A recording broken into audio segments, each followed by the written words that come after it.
Good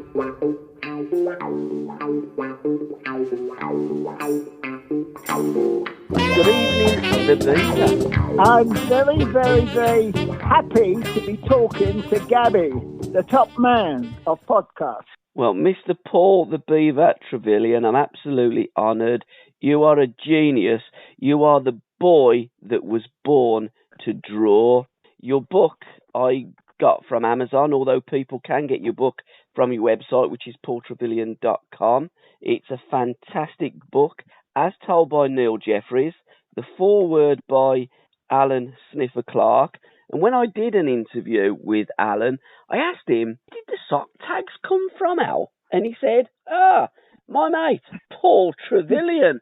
But before we get on to the sock tags, I want a little bit of a go back into a time vault. You were born on the 11th of March, 1934. And when Disney brought out that classic Snow White and the Seven Dwarfs, I can't believe a 3-year-old could draw all the dwarfs. So let's just start on Snow White. Well, I tell you, it starts a bit earlier than that. I was born on the 11th of March, 1934, and it was the same year, and I share my birthday with Donald Duck. Right. And Donald Duck made his first appearance on screen. And even more amazing is that I didn't know, but in 1990, thanks to Pele, I was working on a football strip with Milt Neal, who actually was known as the Duck Man because he did the film, the animation, the first short animation that won an Oscar for Disney. It won an Oscar. And the Duck Man, that was Milt Neal, he actually did all the drawings of Donald Duck. And he actually got me a signed picture, the voice of Donald Duck, the guy who did the voice. And it's wishing me happy birthday. And that's when I met him in 1990. And on the a wonderful thing that I've got of Donald Duck, it's got 1934, so that's the same year as I was born. And we shared a birthday. And Milt Neal was the man. He was the man. He could draw them all, and he did Disney, and it was Snow White and the Seven Dwarfs when I went to see that, and that came out in 1939. Right. And I went there to see it, and I wanted more than anything for my drawings to move, because I saw those little drawings moving, and I thought I got to do that. I got to do that, and I actually said to Milt Neal all those years later. I said, Milt, I wanted to be an animator. He said, do you think it could have been an animator? I said, yes. He said, well, you animate with your drawings. It would take 20 Disney cells to capture what you do. Anatomically, they're slightly they're not really anatomically correct, are they? I said, no, I take them 2 stages further. I said, a camera stops, a photograph stops the action. It stops the action. I got to take it further. I've got to take it further. So that's what I do. I take it further. He said, it's unbelievable what you do. I said, well, I could have been an unbelievable animator. He said, I don't think so. I said, why not? He said, look, Union Jack, draw that flying in the wind. I said, pardon? He said, here's a little book. It's a little book. It's got 40 pages. Now just go through the book. It's a shiny little book and draw the flag moving. I said, I wouldn't know where to start, Milt. And he said, watch me. And he went, flicked the book and the flag, the Union Jack, moved in. So I realized then I could never have been an animator, but he said, it doesn't matter. You animate with your drawings. They're animations, they're live.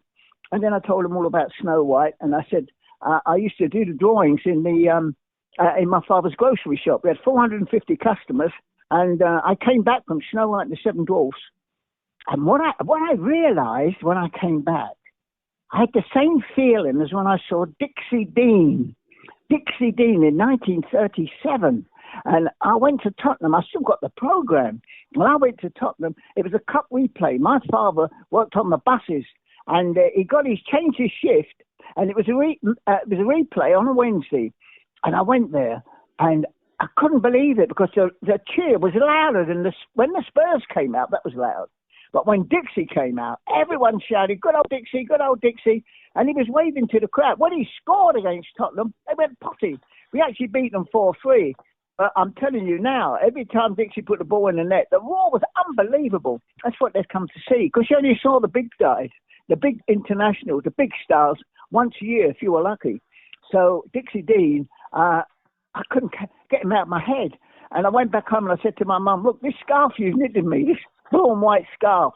I said, can you put Dixie on it? She said, but he doesn't play for Spurs, Paul. I said, I know he doesn't. But it doesn't matter. I love Dixie. Can you put Dixie on it? So my mum sewed in the name Dixie, and I had that on my Spurs scarf, Dixie Dean. But then when I looked at a piece of paper, so vivid was the image. And everybody, if you say to someone, Dixie Dean, they can picture him in their head. When I looked at a piece of white paper, could see him on the paper. Yeah. And then I realised I could draw that. I saw on the paper. And I realised I could draw. I could really, really draw Dixie Dean. And in fact, when I failed the 11 plus, and I failed every exam, I never passed any. I've never passed an exam because I don't read all right, so I couldn't read the questions. So it was my dad that got me into the Tottenham Tech, because he said, look, you can't read the questions. You're never going to pass an exam. But when it says English, turn it over and draw Charles Dickens or draw somebody else. I said, that's good. He said, and then if it's history, then draw Henry VIII. And he went right the way through, and that's what I did. I did the drawings on the back. I didn't answer any questions. And they called me at Tottenham Tech and said, these drawings are unbelievable. But I never known anybody answer questions like this. I said, that's because I can't read all right. I said, we'll teach you that. You come here. If you come to this college, we'll teach you to read and write. And you can win us a gold medal. I said, what's that? Because you can take your sitting gills. You're good enough. The way you draw, you can win. And I did. I was at Mansion House in 1952. And the Duke of Edinburgh was giving the talk. I thought, I can't believe this. Here I'm sitting at Mansion House, and the Duke of Edinburgh was giving the talk. And suddenly, I'm drawing on the paper, because I can see his. I look at him, look at the white paper. Here he is. I'm drawing Prince Philip. And when I finished, they said to me, can we see what you've been writing down? You're not allowed to write down. Well, I said, I've not written anything down. I can't even do join-up writing. What do you mean what I've written down? I haven't written anything. I said, well, can we see the program? And I opened it up and they said, did you do this? I said, it wasn't in the program when I got it. I said, well, this is unbelievable. Well, make sure he sees it. Make sure he sees it. Come and have it. I said, yes, but give me another program. Gave me a different program. They took that. And I went up to Prince Philip. And he said, hello, what do you do? I said, I'm a Tottenham Technical College, but I also draw for the Tottenham Weekly Herald. And what do you do? I draw sports stories. I do the Spurs team. I draw Tottenham Hotspur in the Weekly Herald. He said, well, what do you know about cricket? It's the Coronation Ashes next year. I said, I know everything about cricket. He said, everything? I said, yes. He said, well, name the England team. I said, Hutton. Yes. Compton. Yes. Evans. Yes. Bedser. He said, that's enough. Name the Australian team. I said, Limwall. Miller. That's enough. That's enough. He said, make sure you get that in the paper. I said, oh, that's a tough task. That's a tough ask. He said, listen, you must treat every obstacle as a burden to be overcome. Jump to it. Oh, I went away. I never forgot those words. I've never forgotten them now. And I thought, my God, I've got to do it. And I went back home. I thought, it never happened. Then I got a letter from Buckingham Palace. They did send it to Prince Philip, the drawing I'd done at Mansion House. And I got a letter from Buckingham saying he thought it was an excellent piece of work. I couldn't believe this. Buckingham Palace, it got into all the newspapers. And I went to the Times, the Telegraph, and they all said to me, we want you to draw political drawings. I said, no, I don't do it. I do sports drawings. They said, no, you got it wrong. The political drawings, people in Parliament and all sorts of things, the royals even. I said, no, I don't want to do that. I want to do sports drawings. And then Clifford Webb of the Sporting Record, when I came back home, had been on the phone, and I phoned him back, and he said, we would like you to draw for Sporting Record. I said, can I draw the Coronation Ashes? He said, you can draw every one of those players. And I did. Both teams, I drew every one of them, and they appeared in the paper. And that's why I've got letters from signed. I'm so pleased you're keeping up with the work. Signed Philip. Imagine that. God signed Philip. All because of that. And there was the little boy who never, ever You see, I talk quick. I talk very fast. And people say to me, why didn't you ever stop? Why didn't you ever stop? Why didn't you? I can't get a word in. Why didn't you stop? When did you ever stop talking? I said, I never finished a sentence because I've already started the next one. And that's the way I've always been. And it used to worry me until I saw Michael Caine. And Michael Caine was talking about the film The Man Who Would Be King, which he starred with Sean Connery. And the director was John Huston. And I always remember Michael Caine saying, I had a long speech. It was 3 minutes, and you must get it right. I didn't want to say cut and start again, Michael. I had to get it right. I practiced and practiced and practiced and practiced. I had it perfect, and I'm doing it. And halfway through, John Huston says, stop. I said, what's the matter, John? I got everything right. Every word right. He said, yes, but you talk too slow, Michael. You talk too slow. An honest man talks quick, very quick, because he doesn't think about what he's going to say. He just says it, and he doesn't change what he's going to say halfway through a sentence because he's talking too quick.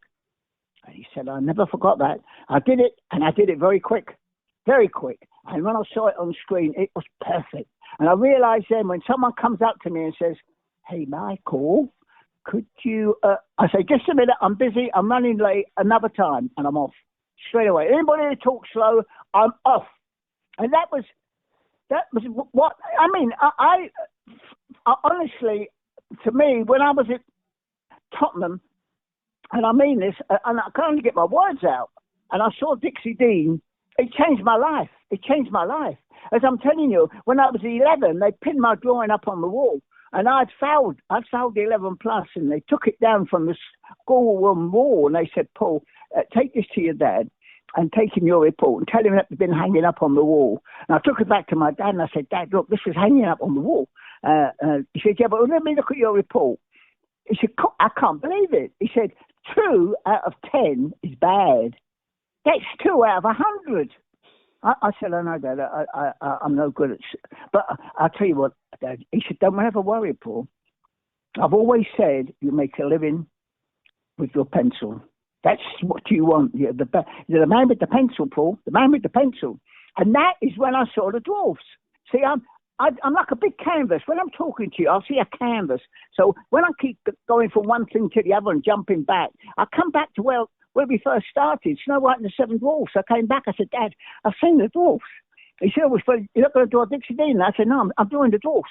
He's dopey, he's happy, he's sleepy, he's sneezy, he's bashful, he's grumpy, he's dog. He said, they're brilliant. They're brilliant.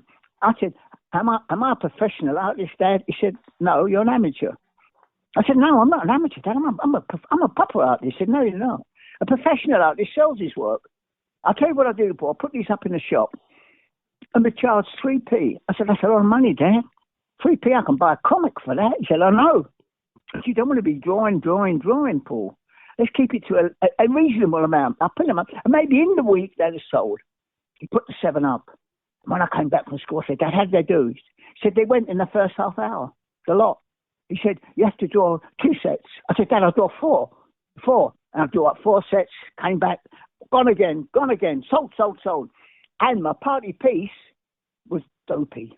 I could draw dopey better than anybody. And that's the one they wanted. It was dopey. In the end, I was just drawing dopey.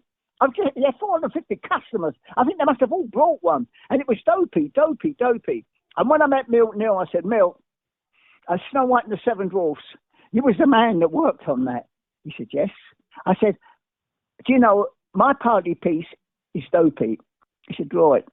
And I drew dopey. And he looked at it and he said, now I draw dopey. And he did 2 circles, bang, bang, finished. I looked at his.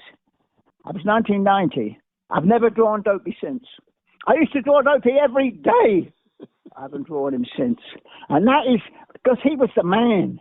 That dopey of his was alive. Mine wasn't alive. Mine was just a drawing. And I realized it when I saw what he had done. I realized how good he was. And he was the man. But I was drawing Pele in the strip, and he was doing the dog. I mean, it was the best football thing I'd ever seen. But I'm in love with football because and it's caught me up so much. It's taken up my whole life. It's the fans. I'm only. It's the fans. It's the fans. It's the fans. It's all. They are the heart of football, not the players. Not the players. It's the fans at the heart. They're the ones that go there, work bloody hard for a whole week and spend all their money on tickets, spend all their money travelling around. They're the ones that keep football going. It's the fans. And I think everything I've ever done, when I went to Leeds, and I started in America. That's where it all happened. I'm working for Mark McCormick. And Mark McCormick says, look, I handled Arnold Palmer. That's the only one he handled, Arnold Palmer. He didn't handle Jack Nicklaus. Jay LaFay handled Jack Nicklaus. He didn't handle Gary Player. He was handled by 2 or 3 others in his office. He was the man that looked after Arnold Palmer. And the first thing they gave me was a diary. And he said to me, here's a diary. He said, now, can you improve it? I flicked the pages over. And he said, that sells and sells and sells, Paul. Can you improve it, or is it? I looked at it, I said, it's not, I would change the whole thing. He said, what are you talking about, change the whole thing? It's got dates, what do you mean? I said, I'll change it all. And I've got a letter. It's in the book. I've got a letter. It's in my book. It's in the Bieber book, the Trevillion book. And everything I did, they said, this is unbelievable. We're going to do it. We changed everything. Well, how do you work that out? And I said to Mark McCormick, because I'm still 2, I'm 3, I'm 4, I'm no older. He said, what do you mean you're no older? I said, that's how old I am. I stopped at 4, 5, 6, I don't know. I don't know when I stopped, but I stopped. Because when you grow up, you get educated. And when you get educated, it restricts your view. I said, what are you talking about? He said, I'm going to send you to a psychiatrist. And he laughed. I said, well, send me to one. And he did. And I went to see a psychiatrist, and he said, I never believed it. He said, lay down on the couch. It was a couch. I laid on it. And he started asking me questions. And he said, you really believe that you're just 3 or 4 years old? I said, yes. Because a 3 or 4-year-old, he sees everything. He believes he can do anything. He doesn't accept anything. He just wants to change it. Give it anything to a child. Give a child an ordinary tin pot. They put it on his head and spend the rest of the day running around calling himself, I'm a robot. He's only got a tin pot on his head, but he'll be a robot. Put a tin pot on my head, I'll be a robot for a week. For a week, not for a day, for a week. It was on my head. Because that is my brain. It's not been restricted by education. Education holds you back. Look, I'm working for Mark McCormick, and this psychiatrist is listening to me.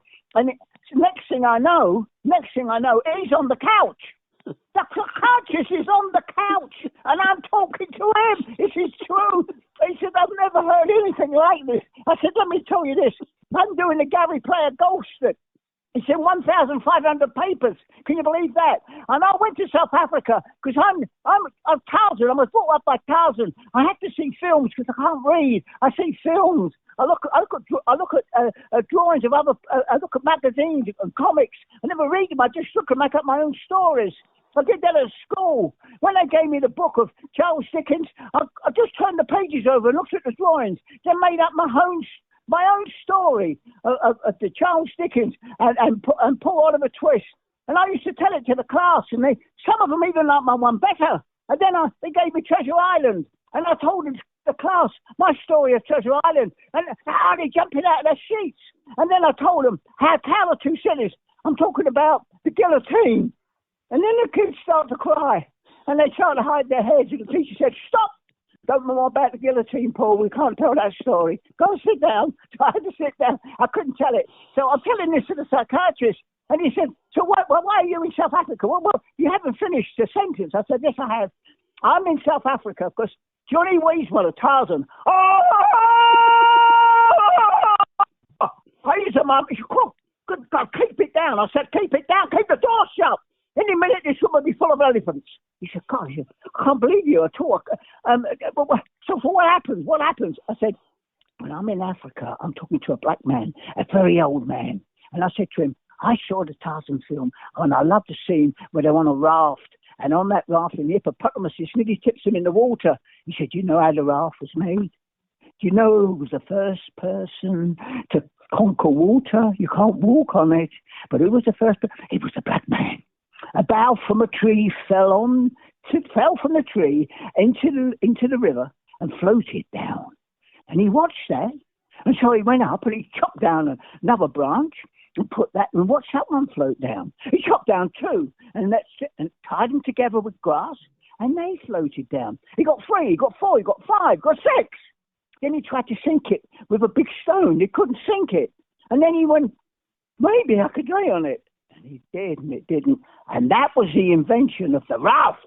And don't you realize, and he's looking at me now, this black man, that the ark was made by amateurs. The ark was made by amateurs, but the Titanic by professionals. Remember that. Never forgotten it. Never forgotten it. It's the amateur. It's everything I've ever done, it's for the fans. Every single thing I've ever done. When I come back from America and I saw the railings, I thought, this is ridiculous. I never saw football through railings.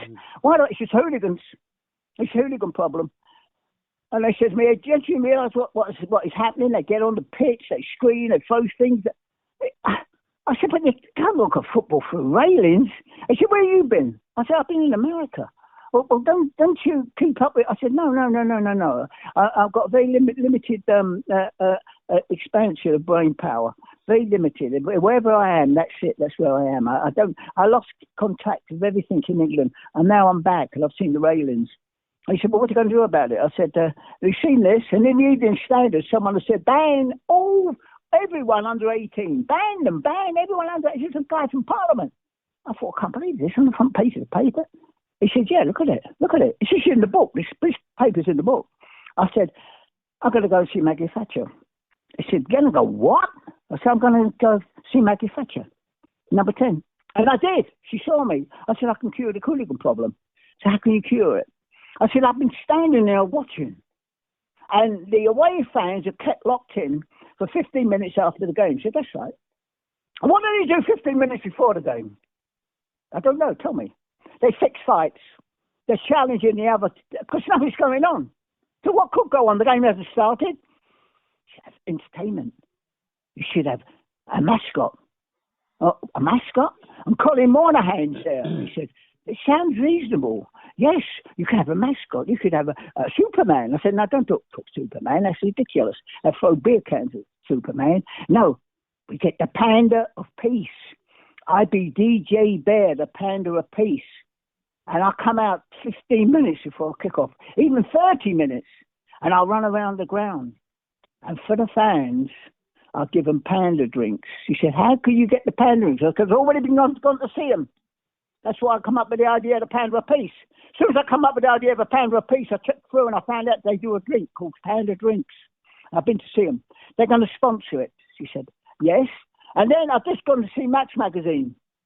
They've got 6 months to run, and then they're finished. Shoot's knocking everybody off the mat. I've been working for Shoot for 20 years, but they don't want to do what I want.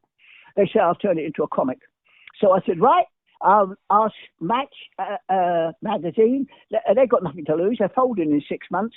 Can we do DJ Bear Club? And I'll judge kids' drawings. I'll do drawings in it. I'll interview players. He said, just do it. Do whatever you like. But can you give me magazines I can give out to the kids?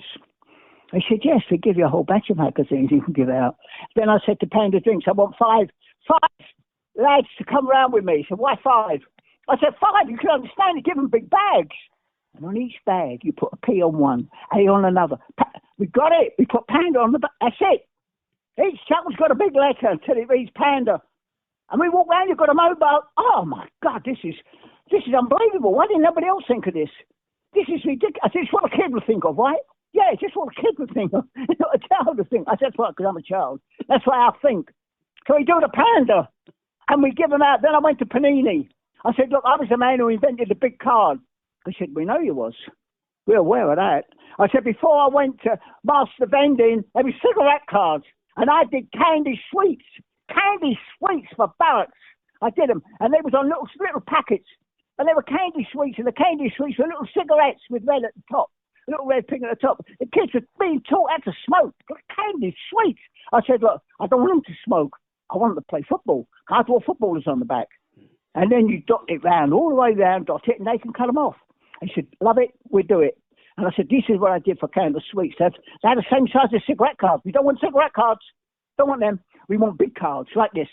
He said, nah. Never. I said, I'm telling you, it will happen. And you can be the team, and you can be the company that does it. He said, right, you've talked us into it, we'll do it. And they did it. I was the first one to, they remembered that, Panini. So they sponsored as well, and they gave me the book. And I gave the book out with 2 packs of Panini, which started their collection. Once I had the 2 packs, I'm going around the grounds because it's the fans. I love the fans. I'll do everything for the fans because they're the most, I forgot. It's ridiculous. No one thinks of the fans. I don't understand why. They're the heart of football. So I said to the lads, we're giving out Panda drinks, we're giving out match magazines, and we're giving out Panini stickers. They said, great. We're going to watch the game. I said, yeah, it'll always be big games. You'll be seeing Manchester United. You'll be sitting like, oh, we can't believe this. So it was successful. And I got letters from Shoot magazine, run the story. Maggie backs the bear. Maggie did. Maggie actually backed the bear. So they called him Moynihan. He come to the matches. He was the Ministry of Sport. He came to the matches. He couldn't believe what was happening. He couldn't believe that it was actually happening. And in 12 months, the radios were down. And every club, they didn't have them then. There was no mascot then. Every club had a mascot. And the man that made it happen, when it started to, it was just beginning to lose a bit of steam, Alec Ferguson. I went to Manchester United. He said, why haven't we got a mascot? I said, I don't know. He said, we'll get one after this. He said, I'll come to the centre circle. I'll take that. I'll go to give them plaques. It was sportsmanship, fair play, and family entertainment. That's what he said on them. Sportsmanship, fair play, and family entertainment. So he took the plaque. We got a photograph. It got into every newspaper. That's in the book. So we got the ratings down. And this is the same as when I went to, Francis Lee and Mike Summerby. I love them. I love every club. It's not. I support football. People say to me, "You're a Tottenham fan," and yeah, because I'm a Tottenham fan. I've been there all my life. All my life, I've been watching Tottenham play. I saw them do the double. I was there, but the year before they did the double, I said in the Weekly Herald, Tottenham will do the double this year, and they got beat in the third round by Blackburn because Dave Mackay and 2 others were injured, but they still got beat. So he didn't do the double that year, but we got a letter from Bill Nicholson. And the editor of the Weekly Herald called me in and said, Paul, we're in trouble. Bill Nicholson said, you're an irresponsible journalist. I said, what do you mean by that? He said, what it means, Paul, is that you're irresponsible means you're doing things that could never happen. Because nobody's won the double since 1980 when bloody Preston won it. It's never been done. Unbelievable teams have been in the first division. Unbelievable team. But the double, it's not on, Paul. It's never on. It's not on. So you've got to just drop the word double. And the bit you did at the bottom where you said, if they don't do the double, I wear a black tie for the rest of the season. See that bag over there? Well, take it away. It's full of black ties. I said, but no, they can do the double. They can do the double. So the next year, I drew all the players, everyone, in a line. Because I knew what I was going to do. And then I went to the training ground and I said, because they all knew me at the training ground because as a little boy, I never did any schooling, no schooling. I used to, because I went to St. Francis de Sales School and St. Francis de Sales School faced Tottenham Hotspur football ground. All you had to do was walk down. All I had to do was say to someone, can you help me across the road? Yes, take me across the road. I was in the ground. And I used to come back and the teachers used to say to me, we haven't seen you today. And no, I've been at the training ground, sir. Well, what have you been doing? Look, you're going to see the headmaster. We've had enough of this. Go and see the headmaster. You've got to stop. You've got to get the cane. I went to see the headmaster. He said, what have you been doing there? I said, do you want to get any autographs? I said, yeah, I've got Alf Ramsey. I've got Ted Dixburn. I've got Ron Burgess. I've got Bill Nicholson. Let me see them. I said, you could have them, sir. So thank you very much. He said, but you behave yourself. So every time then I went over there and I was sent to the headmaster. As long as I had autographs, I didn't get caned. So I gave him the autographs. And that was the settlement. And I was now a happy little beaver because I've got the railings down. I've got a letter. That's in the book. I've got a letter from I don't know. Actually, I don't know anything. I'm not. I don't worry about. I don't know what it was from the Professional Footballers Association. telling me that I've got the railings down and how well I'd done, and every club now had a mascot and all that. But that was the idea, to get the mascot in, to keep the crowd happy. And when they say the fans were hooligans, this is ridiculous. They're not. I mean, I must have broke down half a dozen times. And when I broke down, another car will pull up and they say to their mates, get out, you walk to the ground, we're taking the beaver. Put the balls you're going to kick out. I used to kick out match balls. That's where all the ideas come. When I went, and I'm telling you, when I was in America, I'm over there for Mark McCormick. I'm doing golf. But I cannot exist in New York. And I said to Mark, I've got to go back to England. He said, why's that? I said, New York, the buildings are too high. I can never see the sun. I'm not happy. I'm going back. He said, no, don't go back. Don't go back. We send you to Cleveland, Ohio, and you can go with Jay LaFay. He works for Jack Nicklaus. I said, oh, okay. They sent me over there. I thought it was a walk. It's not a walk, it's flight. You have to fly in a plane. I didn't know that. I thought I could walk there. So they fly me there. I'm there, and he said to me, you're still not happy, are you? I said, no, I'm missing football. I miss football in England, though. I've got to get back. He said, look, I'll tell you what you can do. Go to Cleveland Indians. I love that. And when I went, it was an eye-opener. They treat the fans royal. When you walk to the ground, there's people there giving out hats. I know it's all advertising on it, giving out T-shirts. When you get in the ground, there's fireworks. They got the girl dancers dancing around the whatever they call them. They're organised like Busby Berkeley. I'm watching it. I thought, these girls, their routines they're doing, the way they high kicks, all do it together. They must be trained. They've got to be trained. And the players are charging about them. I can't believe it. And they're walking down the aisles with their hot dogs. And I think this is unbelievable. I've got to do this in England. So when I went back to England, I went straight to Bill Nicholson. I said, Bill, we've got to change things here. The fans are getting a raw deal. We said, oh, forget it, Paul. They only come for the football. We're not interested in all your talk. I said, but look, if we was to do something special for the fans, like a sock tags. I've got an idea for sock tags. I said, Paul, I'm sorry. We're not interested in sock tags. I said, putting the names on the back? No, I'm not interested in that. Kicking out footballs? No, I'm not interested. Sorry, Paul. I said, well, who do you suggest I go to next? He said, the team that needs cleaning up their image, the team that needs what you're talking about, Leeds United. I said, do you think Don Revie will see me? He said, we know Don. I said, I remember when I asked where you was. And that was the match where Ron Burgess broke in 3 places Don Revie's ankle. They said it was 1,000 to 1 he'd ever play again. And you went to see him with Ron. He said, that's right. The two of us went. And we told him that we had just won the championship with 13 players. It was push and run, give and go. Half a row gave us a ball. I said, a tennis ball. We thought, what's a tennis ball for? We want a football. He said, here's a tennis ball. Now knock it against the wall and get it when it comes off. That's how quick I want you to pass the ball. I want it that quick. Chelsea played like that last night. You watched Chelsea in the first 10 minutes. They played like that. Bang, bang. It was wall pass, give and go, give and go, give and go. That's what it was. And they told that to Don. And they said, Don, if you hold the ball, you can get hurt. That's when people get tripped up. That's when they fall on the floor. That's when they've been kicked. Give and go. Get rid of the ball as soon as you got it. And that started, Don Revie has been one of the best passers of a ball there ever was. And that's when he played the Revie player and become Footballer of the Year. Manchester City won the cup. So you knew Don, and I went to see Don. Is there any questions you want to ask while I keep talking?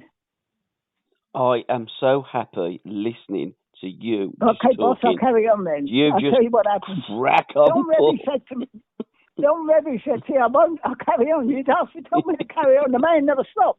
He's a machine. And Don Revie said to me, I went to see Don Revie, and I got to know Terry Cooper. I'd done a piece with Terry Cooper in the Sunday Times about how Leeds play. And then I said to Terry Cooper, I've got an appointment to see your manager, Don Revie. And he said to me, what time? I said, 9 o'clock. He said, get there early. I said, what do you mean? He said, 9 o'clock means early. A minute late, he won't see you. 9 o'clock means early. Get there early. So I got there 8:30. Told them I was there. They said Don was on the phone. 9 o'clock, still no Don. 9:30, still no Don. 10 o'clock, still no Don. And then suddenly he appeared. He said, oh, you still here? I said, yes. I said, what's happened? He said, nothing's happened, but they're doing the training. You've got to come. If you want to stay, I'll see you after training. I said, right, I'll come and watch them train. And Les Cocker was there. And I saw Les Cocker getting these players to run round the pitch. I've never seen anything like it. I'd seen Tottenham train. I'd seen Arsenal train. I'd seen Chelsea train. I'd seen Fulham train. I'd seen all the London clubs train, even Tottenham. And Bill Nicholson was a physical instructor during the war. And he worked Tottenham harder than anybody I'd seen. Harder than anybody. But not like Les Cocker. Les Cocker had them jumping so high they could get their knees on their chest. Les Cocker had a horse which they vaulted. I wouldn't have jumped off that horse with a parachute. I couldn't believe what I was seeing. I said, Les, this is unreal. I've got ideas. I'm shutting my eyes and I can see. He said, look, whatever you've got in your head, just go and talk to Don. And when I talked to Don, I told Don up what I wanted to do. I said, it's like Busby Berkeley. He said, why do you keep mentioning Busby Berkeley? I said, I used to see all the Fred Astaire films with Ginger Rogers. And Busby Berkeley used to get all these girls on stage. And people used to believe you could get 40 girls on stage. Because no stage is that big. He did it with mirrors. But he still did it well. And he was a physical instructor as well in the army. And he was the man. He was the man who did dance routines like you've never seen. And Les Cocker, I want to do that. And Les did. Les was the one who said, yes, we will do that, Paul. That's the very thing that I think I can do. And he came up with the idea of dividing them into 4. And that was because we had the 12th man. No, into 3. 4. See, look at me. I've got to get my head back. He was the man who said to me, I want to make them into 4. He did say 4, yeah. And 3 in each side. I said, what do you mean? He said, we got the 12th man, Bates. Now, Mick Bates, he'll come out with the players. And 3 are one to one corner, 3 to the next corner, 3 to the... I've got it to the 4 corners. He said, now you understand what I'm saying. I said, yeah, you have to be a bit slower with me because I don't pick up things quick. He said, right. So this is what we're going to do, Paul. And then they'd all join up, meet up, interlace. It's going to be like the red arrows in the sky on the ground. I said, you're the man, Les. You're the man. Go for it. We'll do it. And then I said, what about the sock tags? He talked to Don about that. I said, Don, I want to wear sock tags. He said, where did you get the idea of the sock tags from? I said, I saw them in America and they got numbers of them. And I want to be different. I don't want to follow. Look, if you're following somebody else's footsteps, you never advance. He said, where did you get that line from? I said, that was from the great man himself, Winston Churchill. He said, what else did Winston Churchill say to you? He said, every no takes you one step nearer a yes. Every no takes you one step nearer a yes. Never, never, never give up. I never forgot that. He said, so that's the advice that you've lived by. I said, no, Dixie Dean. He said, how does Dixie Dean come into it? I said, Dixie Dean, well, I said the Tottenham could do the double. He said, we're doing the double this year. I said, I know, but... and then it hadn't been done. And I went round and I had this picture. I remember I mentioned this about an hour ago. I said, I've got all the drawings of all the players, all the Tottenham players in a line. And I went round and got them all to sign it. Because I thought, this year they're going to do the double, boys. You don't know it now. It's the first game of the season, but you're going to do the double. And they all signed it. And I came to Danny Blanchflower last. And Danny said, I'm captain. I should have been first. I said, Danny, you're going to win a double this year. He said, oh, don't start that again. You saw Bill Nicholson out of his mind. Come on, is Bill talking to you? I said, yes, he talked to me. I said, what does he say? He says, go and get yourself some more pencils and sharpen them. That's all he ever says to me. He gives me no advice now. He said, right, well, what I want to know is how we're going to do the double. When it's not been, I said, I'll tell you how you're going to do it. You're going to win your first 25 games. He said, are you crazy? I said, no, I'm not. I'm telling you, you can win them. You're that good. Win the first 25 games. You won the title. Then you can concentrate on winning the cup. No one's ever thought of doing that. Just go out and win them all. And he said, it's worth a try. It's worth a try. And in the programme last season, they did all the boys, because it's celebrating. It's 60 years since we've done the double. We haven't won the title since. 60 years, a long time. And he said, listen, they've all been saying, and Maurice Norman said, I remember Danny kept running in saying, we do the double this year, boys, we're going to do the double this year. And they won their first 11 matches. They only lost one right up until the 25 that I said played. They'd won the title by the time the cup come round, just like I said it would. And I wasn't allowed to mention the double, but I couldn't watch the games. I couldn't watch it. And Edwards, the editor of the Weekly Herald, said, what's going wrong with you? I said, I can't. Pressure's got to me.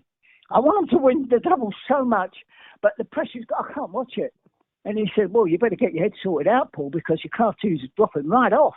And I went back home and I thought, Dixie Dean, Camsell did the 60 goals in a season. Actually got 59. He got 59 in the second division. Dixie got his 60 in the first. I wonder if he started to panic when he got close. And I know more about Dixie Dean than anybody.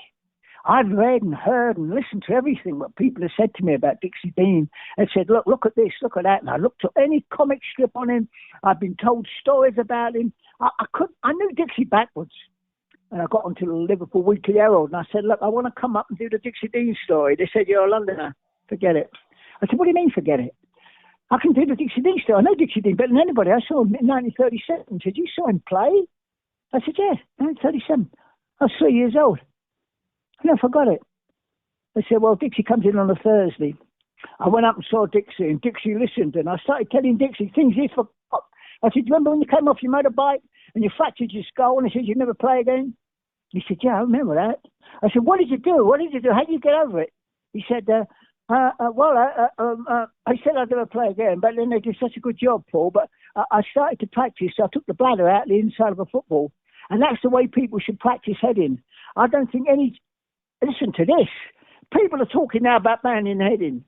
This is what Dixie Dean said. I mean, I've not had time yet to go and tell people to wake up, because I think like a kid. I think like a child, and a child would, and they don't listen to children. So, and that's why I get on well in America. America, they listen to me, because America's the land of Mickey Mouse, Donald Duck, Batman, Superman. That's that sort of land, and I suit there. I've done more things in America than I've done here. But anyway, he said he got the bladder out and kept heading it, and it used to hurt him until he realised that's the correct way to head it. If I head it like that, get it right in the middle, doesn't hurt anymore. But even the soft bladder, if I didn't head it right, used to hurt me. And when I got it upright, Paul, I headed a little soft tennis ball. I practiced with that. And then I got that right. Now, you head a tennis ball correctly. You head that right, because it's only small. You got to head it right. And next thing I knew, I was back to the big football. I said, well, that's great. He said, so every kid should learn like that. They should learn with a very soft ball. Never forgot that. Listen, I held that in my head. And then I said to Dixie, how did you get over beating the record of Camsell? I mean, 59, you're in the first division. And you still needed, I think it was 3 goals on that against Arsenal last game of the season. He said, I never doubted it. Never once doubted it, Paul. Never once thought about it. What's your problem? I said, I can't enjoy the games. He said, well, I'm telling you now, if she's talking to me about why you can't enjoy the games, you wouldn't be in my team. I said, what do you mean? He said, you'd be on the bench. You don't believe. I don't want you in my team. You don't believe. I want people to believe. I said, look, yeah, you're right. I've got to believe they're going to do it. He said, look, how many are we going to do? I said, 12. He said, do you know when the cup final is? I said, yeah. He said, that's 21. I said, what do you mean? He says 21 strips. I get more money. Tell him it's 21 strips, not 12. So I told him 21 strips. I said, love it. Last one was on the cup final day. And Dixie said, we'll exchange phone calls, Paul. And he was right. I phoned him after the match. I said, we did the double. He said, I told you they would. Now, that was Dixie Dean. And that's the way, now they're all saying, ban heading, ban this. No, we don't want to ban heading. Let's find out they can head correctly, like Dixie. That's the answer. So I think I might wake him up on that, especially now Gordon Taylor's left the PFA, Professional Footballers Association. I don't know, he's left there. He was my great buddy there. He was my great buddy because it's in the book. And I'll tell you one story was in the book. This is why people have got to buy the book. Blow them away. They played in the, I think it was the round before the sixth round. I don't know if that round hasn't got the name at all. But they played and they won that game. And the man who did the business that day was our friend Johnny Giles, who scored 2 goals in the game before the before the sixth round of the cup. Do you remember the team they played? Cardiff, wasn't it? You got it right, boss. Cardiff. And Jimmy and the manager, what was the manager's name? Quick. Of Cardiff. Of Cardiff. At that time, when they beat Cardiff, what was the name of the manager? Can't remember, if I'm absolutely honest. You got to remember it because you're the man. Come on, you're the main man. You got to remember it. The manager's name was Jimmy Scooter. Okay. Now, why are you going to say to me, you found out Jimmy Scooter and he just talks to you? Yeah, that's right. Because in 1955, I mean, I've got all these pictures, I've got these photographs, I've got the magazines. In 1955, I went to Weekly Sporting Review because the year before, in 1953 to 54, Preston had played West Brom. Yep. And I said to them, I should be doing the front cover. I should be drawing Tom Finney and Millard on the front cover, the 2 managers, the 2 captains. He said, all right, we'll draw them up. If they're any good, we'll put them on the front cover. I drew them up. It was on the front cover. So next year they said, we're going to do Manchester City. That's Roy Paul. Yeah. And it's 1955, this. And the team they're playing, Newcastle, Jimmy Scooter. I said, really? They said, yeah. And we want you to go up. We're paying for it. You stay overnight in Newcastle. And then you drive, see Jimmy Scooter first. I said, yeah. Get some quotes from him. And go down into Manchester and see Roy Paul. Get some quotes from him.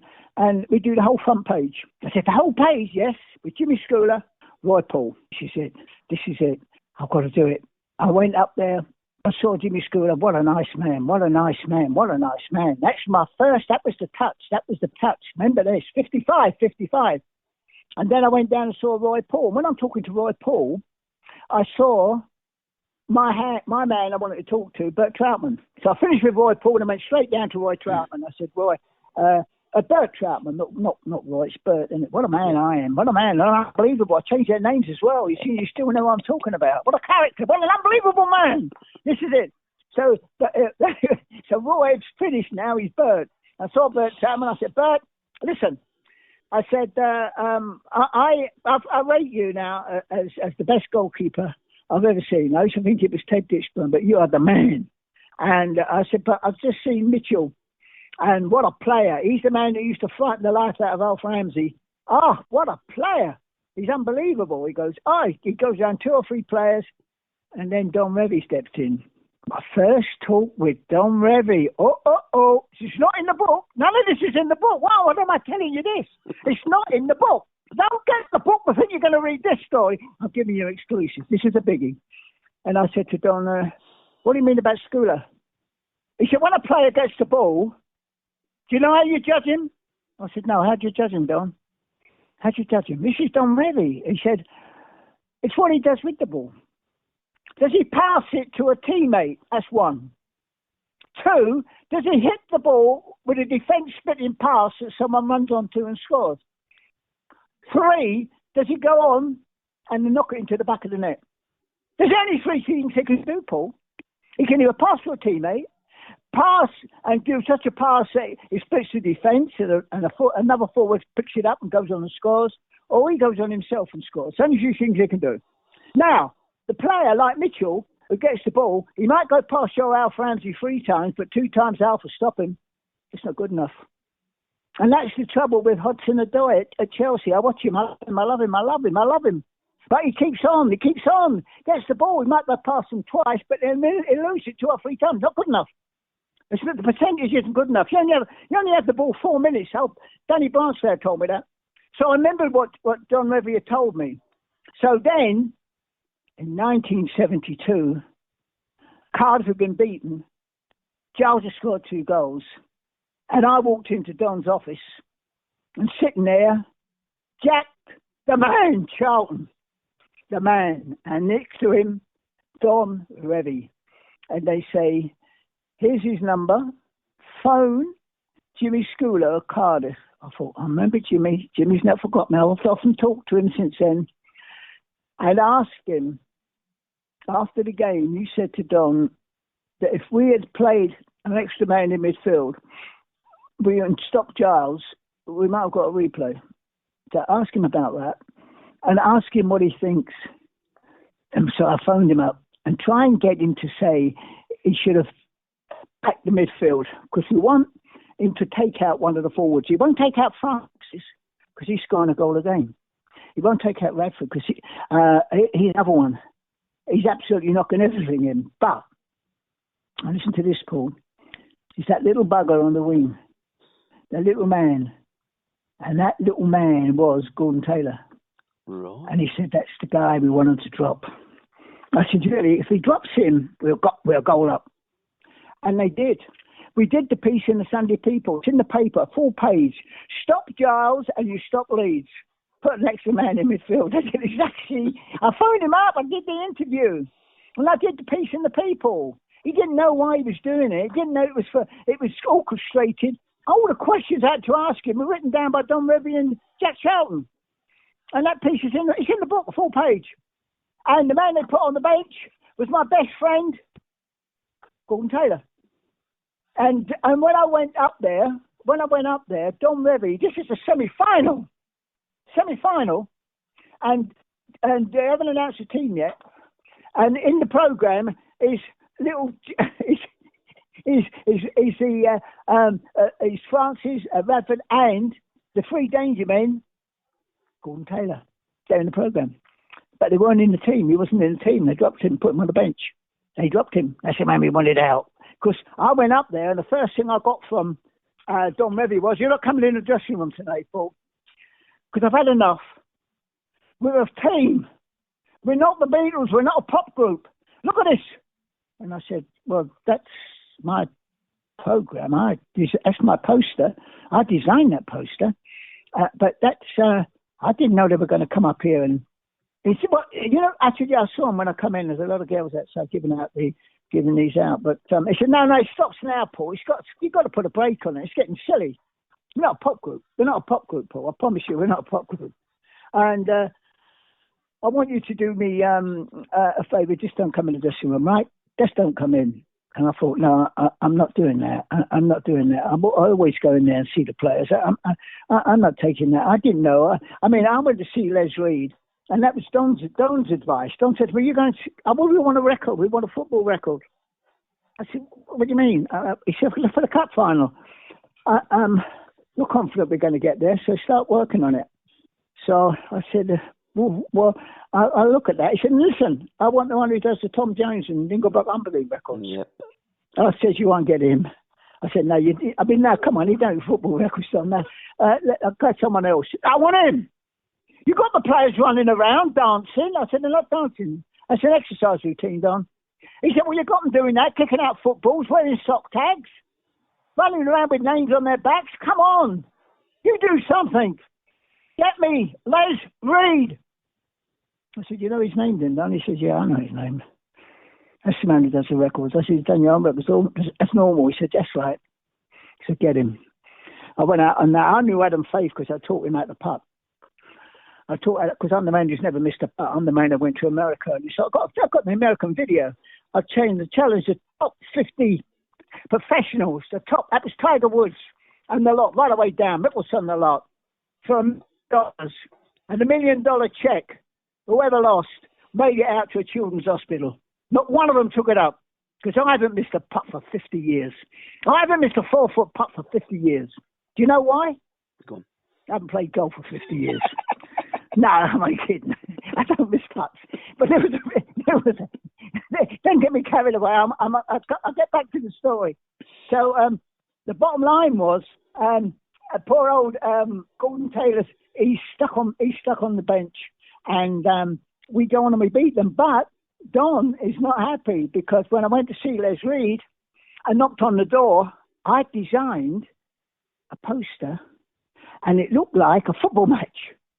And when the fans went up and said, "Oh, it was an extra football match," didn't know about that. It was a record.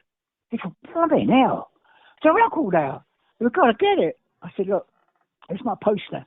And by then, the sole of my shoe had come off because he kept shutting the door on it. I was doing a doorstep job. I had my foot in the door and he couldn't shut it.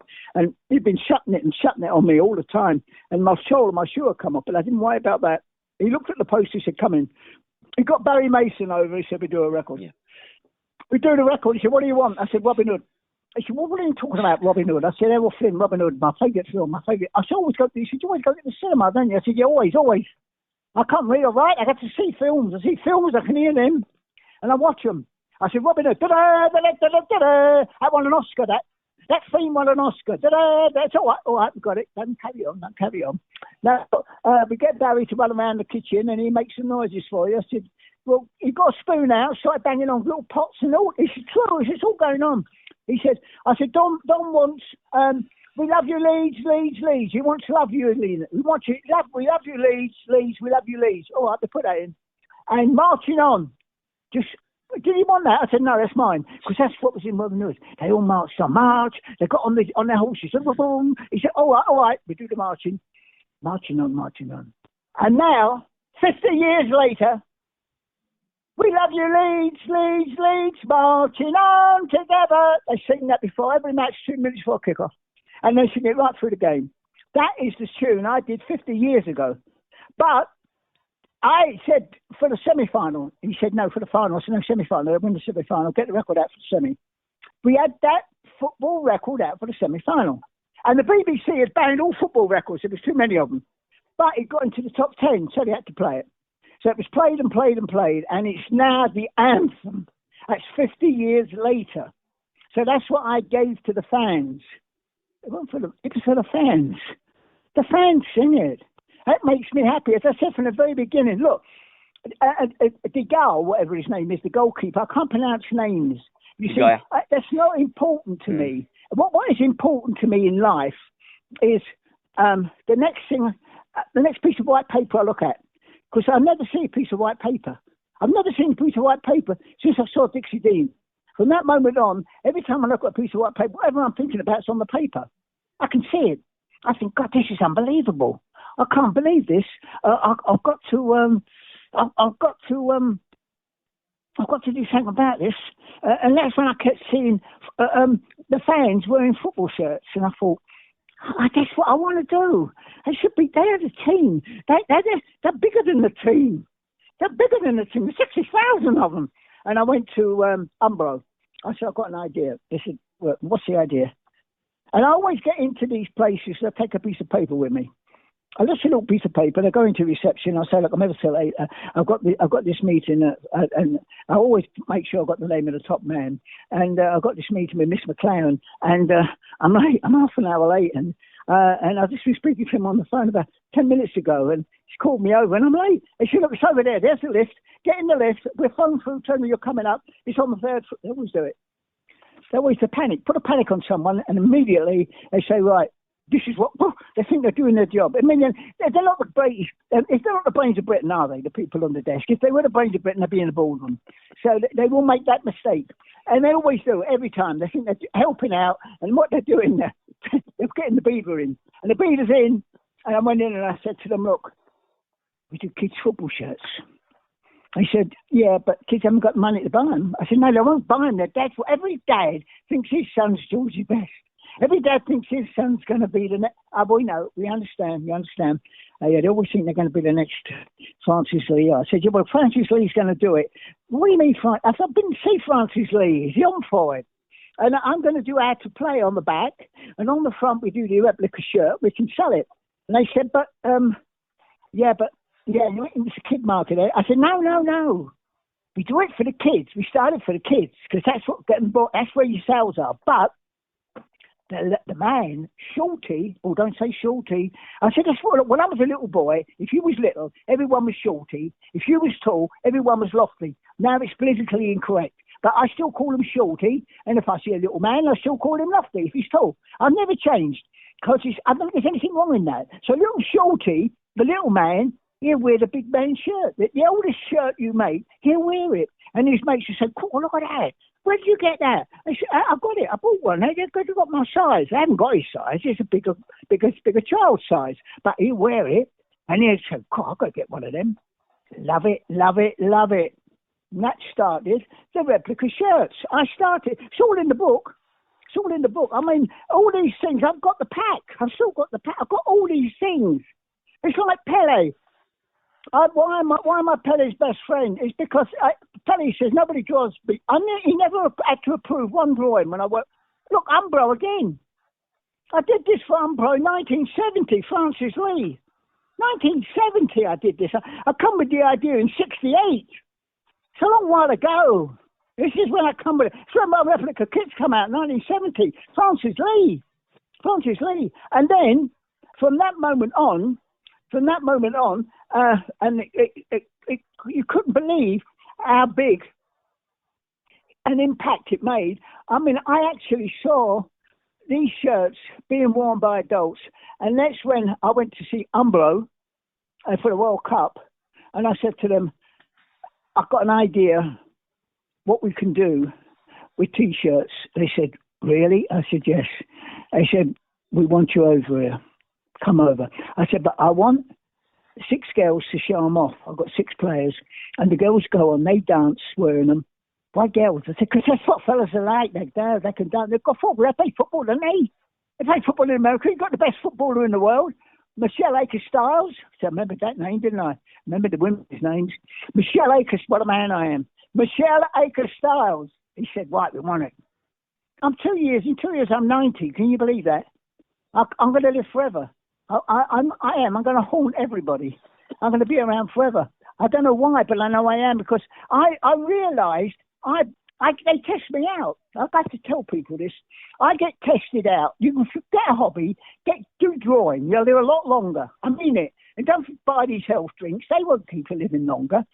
When all the great composers, Schubert, Herbert, and all these other names, I don't know their names, all of those died before they were 50. Some died at 35. That's all the great composers. You just Beethoven, the lot, all died. The artists, they went on forever. They went on till the 80s and 90s. And look, check them out. All the artists would double their age, doubled it. That's because when you draw, you're in a world of your own. Yeah. When I draw, I look at that piece of paper, the drawing's there. I don't draw for me. That's why I draw for the fans. All my football drawings are for the fans, not for me, because I see it on the paper. I don't have to draw it. But until I draw it, nobody else can see it. So I have to draw what I see. It's the same as Constable said it. I look at the wonderful countryside. I come in, I tell people about it, and they say, oh, we wish we'd have been there. I said, I'll show you, and I paint it for them. So that is what happens with an artist. I see it. My wife comes in and says, oh, that's wonderful. I said, yeah, I finished it. She said, but you haven't done his arm. I said, haven't I? Oh, no, I missed that bit out. I'll go back to it again. I've missed pieces out. She can drop a cup of saucer when she comes in with my cup of tea. I wouldn't know she's dropped it. I wouldn't hear it. That's why Winston Churchill, people say, why did he live till he was always smoking cigars, yet he lived well into his 80s, because he was painting all the time. Painting, he took up painting. That's what he took up, that's what he lived. It's the best, I'm telling you, I'm 2 years, I'll be 90, and I'm like a lion, I'm like a tiger, I chase everywhere. People can't control me, I can't control myself, because I'm still 3 years old. Imagine that, still being 3 years old. I'm not grown up yet. I've got a long time to go before I grow up. I've got another 80 odd years to grow up. So this is my life. Honestly, when I went to see the psychiatrist, he said to me, you know what's exactly with the people who invent things? I said, well, why did they invent this? Because they're not intelligent enough to know it's impossible for it to happen. It's like the man who invented flying. They all laughed at him. I thought, he's a lunatic. I mean, the guy who invented Morse code, his name is Morse. He invented Morse code. The people, he was an artist. He was an artist. He was one of the best artists ever in America. He came up with Morse code. Look, all I know, and I won't keep you any longer because I'll go on and on, but all I know is that it's the fans. And the goal, I'm coming back to him again, the goalkeeper, he gets 200, they say he gets 250 odd or even more a week. And that's £1 million a month. Yeah. And he makes $12 billion a year. I think he should. One of those millions, just 1 million, pay for everybody's meat pie that match. Every fan who comes in the ground, sponsored by the goal, free meat pie and a pint. That's what I think they should do. And that's what I think the fans should do. It's time the footballers started to give something back to the fans. Because they're the ones that put the money in their pocket. Absolutely. But all these things that run through my head, run through my mind, I just love the fans. And that's why I love it up in Leeds. Because when you're in Leeds, a bit different to other parts, it's a bit like Americans. Americans, they like winners. And if you're there and you show them something and they like it, they say, that's terrific. If they don't like it, rubbish. And it's the same in Leeds. I'll tell you what, they call a spade, but they call it a different name. If you go up there and you say to them, look, think of this, they say, that's terrific. Well, they will say, rubbish, don't like it. And they talk their mind.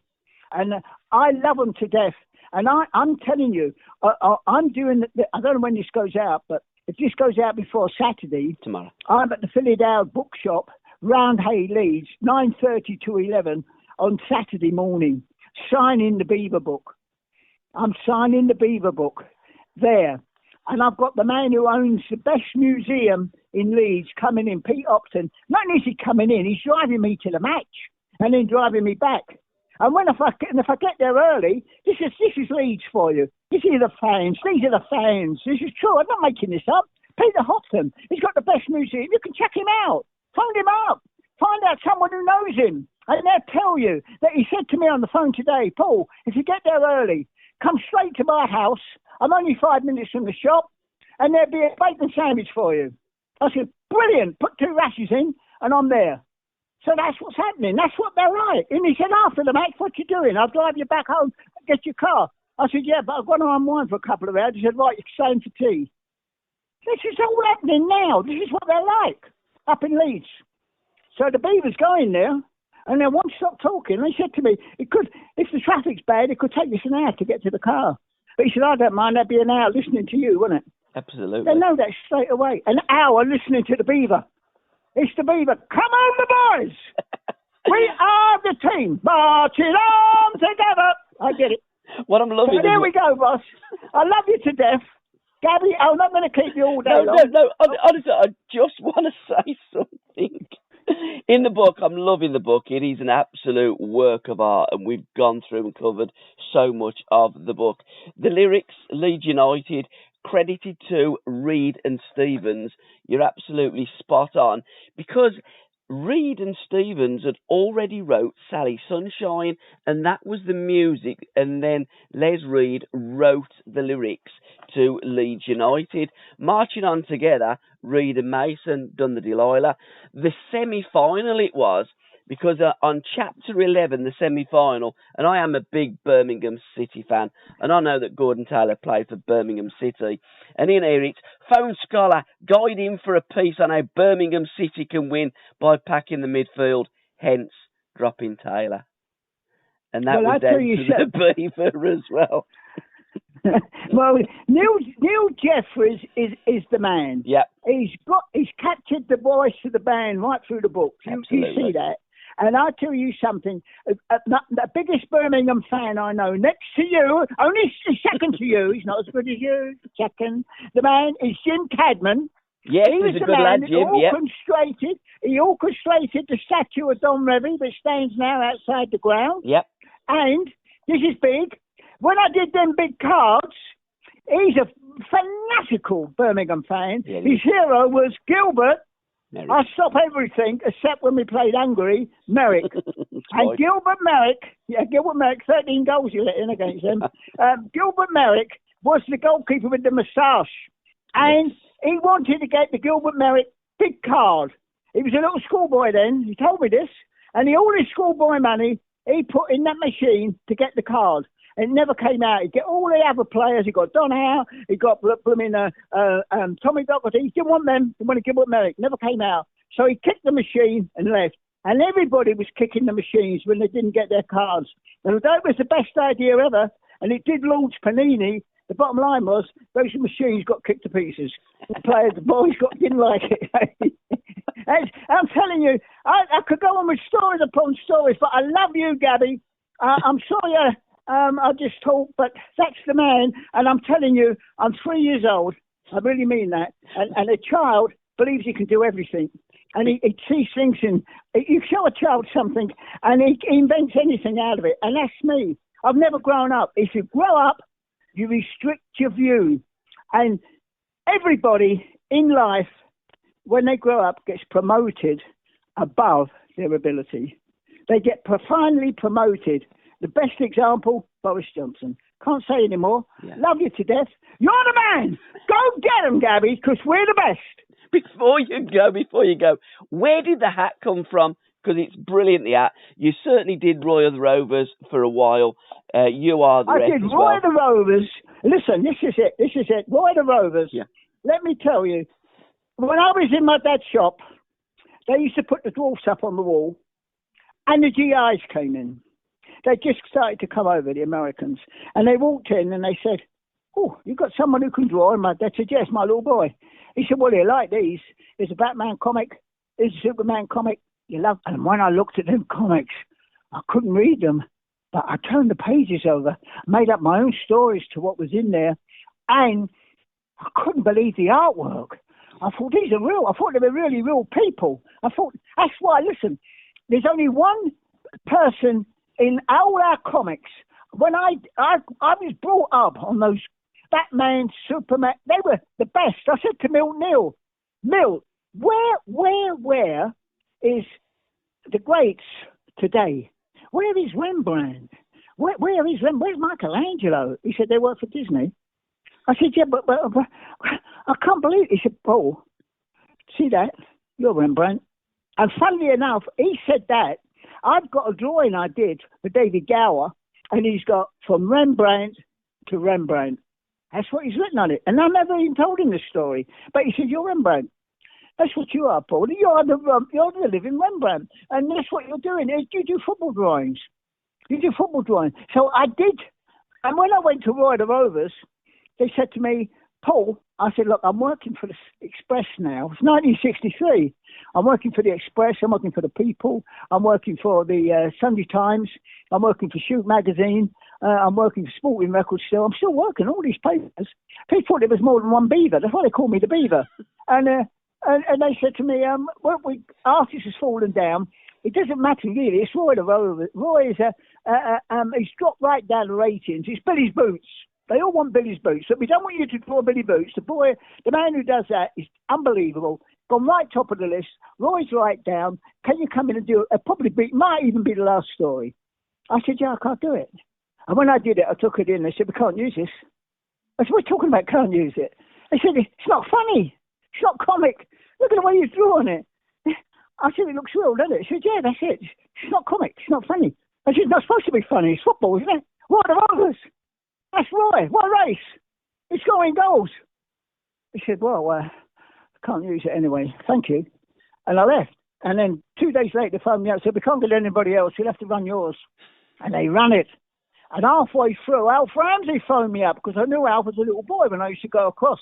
It was Alf Ramsey who said to me, he phoned the editor, Alf L. Finn, of the Lily White magazine. I was drawing for him. He said, that drawing, can you get Trevillion to bring the drawing along? That one he's got of me jumping up, heading the ball with the face. Yes, said Ralph. We get him. I went along. I thought he's going to sign this. I said, here you are, Alf. What do you think? He looked at it, looked at me, and tore it up. I said, Alf, that's my drawing. He said, yes. When you draw a player, draw what he does best. If you want to draw someone heading the ball, draw Nat Lofthouse. I don't head a ball.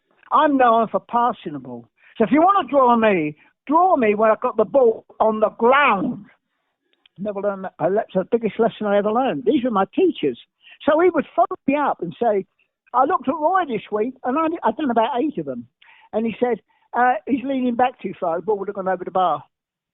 I said, you're right. I know that. I'll get it right. Get it right, Alf. He loved Roy the Rovers. I was at Tottenham. I've done 12 now, and I'm at Tottenham, and I heard Danny Blanche there turn to Bill Nixon and say, look at Cliff Jones. He thinks he's Roy the Rovers. He thinks he's Roy Race. He thinks he's Roy the Rovers. And the name had caught on, and suddenly I heard it on the radio. And then when I'd finished the story, they said to me, can you carry on, Paul? I said, why's that? I said, well, you've heard the radio. You've heard the telly, and I think he's Roy Race. I think he's Roy the Rovers. I keep mentioning the name, Paul. You made him. I said, yeah. In America, you can't get in the cinema because they go to see Batman films. They go to see Superman films because I think he's real, because they brought up as kids from seeing the drawings, and they're real people. They brought them to life. I brought Roy Race to life. Don't you realise a man who never lived is going to live forever? He's going to be the only comic drawing that's going to be remembered. All the others, Billy Bootsy be forgot, and all the rest of them, Tupper Track and all them other people, funny names, they're all gone because they're drawn comic. Mine was drawn real life. Mine is comic art realism. He said, well, you may be right. He's still called Roy Race now. Still say thinks he's Roy the Rovers. He still said now. But that's all that time ago, 1963. So I look back at the things I've done, and I only one sad moment in all that time is that when Winston Churchill's 80th birthday came, my mum bought a book, and in the book, it was wrapped round with cards, wrapped round like a wrap round. I've never seen it before, but not across the whole page. It was 6 inches high, wrapped round, but that was a card. And when you took it off the book, you signed the card and sent him to wish him happy birthday. And my mum said, I bought 2 books, Paul, because I know you'd want to keep one. I said, thanks, Mum. I send that to Winston. And I sent it. And at the House of Commons, they presented him with the painting. And I couldn't believe it. A painting he despised. It was later burnt by his wife. His birthday was ruined. And so I thought, I won't even mention the artist's name who did the painting. It was our best portrait painter. And I thought, I can't believe that. I was so upset. So the next year, I'm working now. I've left college. I'm working for Laszlo Honig. And Laszlo Honig, I should never have been working for him.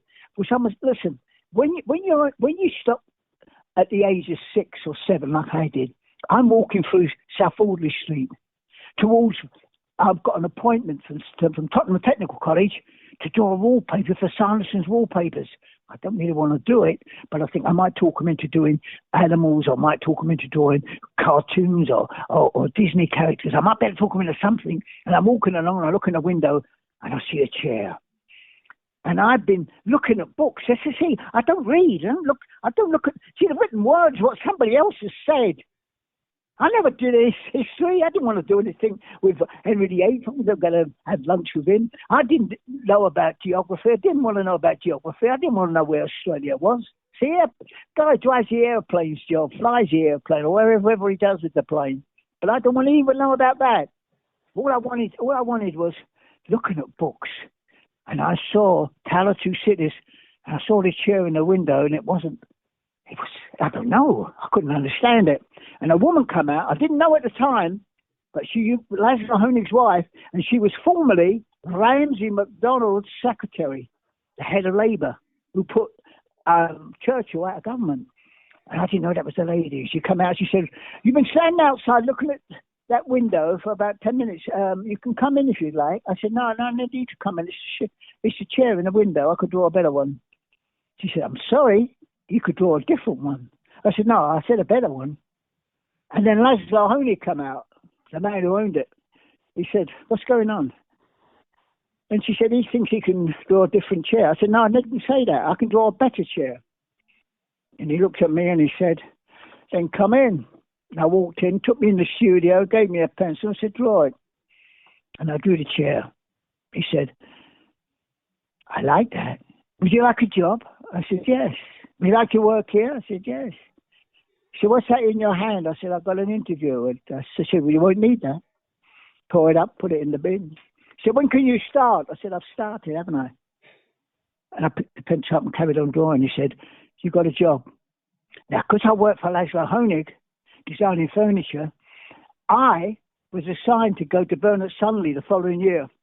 And Bernard Sunley was a big man who'd done a lot, built airfields and all sorts of things for Churchill. He was a great conservative man. And he came in and he said to Laszlo, my boardroom meetings go on forever. Go on forever. I'm going to shorten them. And Laszlo said, well, I'll make you all the chairs. He said, no, they're not silly. They don't know that. We've got to think of something different. And I said, I got the answer. He said, well, who is he? How old is he? And as I said, he's over 12. He said, that's good enough. All right, what's your idea then, son? He didn't call me Sonny, so I was quite proud of that. My youngest people call me Sonny. He called me son. He said, what's your idea, son? I said, pony skin. He said, pony skin? I said, yeah, when I go to Blackpool, when I get on the ponies, the little needles go right through my trousers. I said, they really hurt. They really hurt. So I don't like that. I said, pony skin. He said, what about me? I said, you get imitation pony skin. He said, I like it, Laszlo. Make the chairs of pony skin. And he did. The ballroom meetings were over in 20 minutes. And this one was imitation pony skin. So he knew Churchill. And that year I drew Winston Churchill. He sent it to Winston. And Winston asked to see me. And when I went to see Winston, the first thing I said was, I saw you at the cup final. Newcastle and Arsenal. He said, oh, yes. I said, you went round and shook hands with the players. He said, that's right. It was the same in wartime. You can tell when you shake the hands for someone, if they shake yours, they're up for battle. If they just limply hold, and you shake it, and it's just limply held in your hand, they're not ready. And when I went down them lines, I could tell it was going to play well. I could tell who was on top form. I could tell. And I said, really? He said, yes. I said, but they should have had a substitute, you think? He said, no want substitutions. I said, why not? He said, because once you give one substitute, they'll want two. Then when they want three, soon you get half a team sitting on the bench. So usually for tactical reasons, substitution will spoil the game. It wasn't until he died, the year after he died, they introduced substitutes because he said, I said, did you tell them this at the FA? He said, yes, I did. They said, well, maybe we should think of substitutes. And I said, no. And I made it very firm. So it was a year after. People check these things out. What I mean, this is an education, really, isn't it? It's like an education. I'm like a teacher, aren't I? Yeah. I'm a bit of a guy character, aren't I? I'm more than a beaver, aren't I? Did he die in 65 then, Churchill? Yeah, I don't know when he died. I know he's not alive now. The first substitution was 1965-66, Keith Peacock for Charlton Athletic.